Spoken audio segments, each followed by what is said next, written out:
everyone, Ken and Chris here with you once again. And how many of you already have your Christmas decorations up? Hey Chris, I heard that the weather people are explaining the early snowfall and all the cold on the fact that people put their decorations up way too early this year. Do you believe that?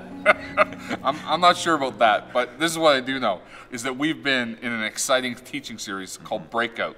And wow, we've seen some incredible things happening around here through that series. Yeah, we sure have. We've seen a lot of people step over the line of faith and become followers of Jesus. And there's still others in ongoing conversations about their personal decision to trust in Jesus as their sin forgiver and life leader. In addition to that, we've seen a lot of people make strategic decisions to take the next steps to experience a personal breakout. And if you remember the Sunday when we had the crosses up at various venues, it was so good to see all kinds of people say, enough is enough. I am going to admit my faults and acknowledge my hurts and allow God to work in my life to help me experience a breakout. So we had hundreds of these papers being pinned on crosses as signs of taking that next step. It was so cool. It has been such a great experience. This sure has been an awesome series. Well, at Creekside, we have a number of values that shape how we do church. And one of those values is we're passionate about being known more for what we're for than for what we're against. We long to love people when they're least expected and least deserve it.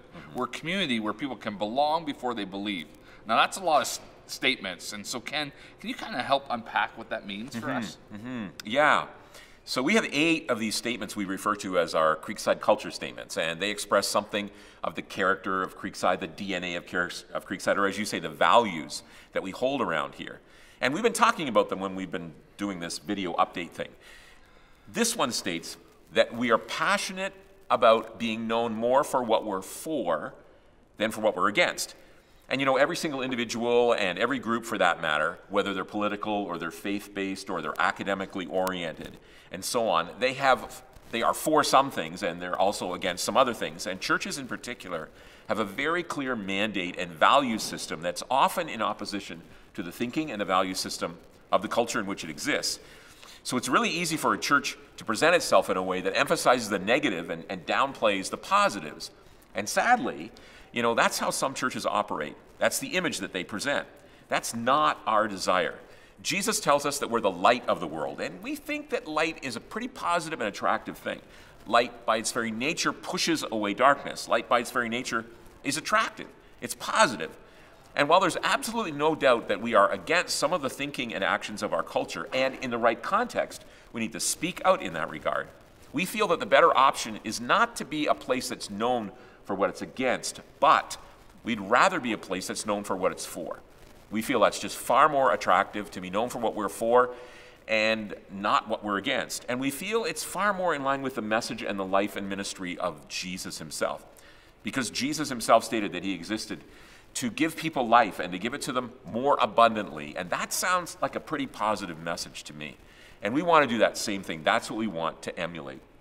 That sure is. That's a great value that we want to live out here at Creekside. Yeah.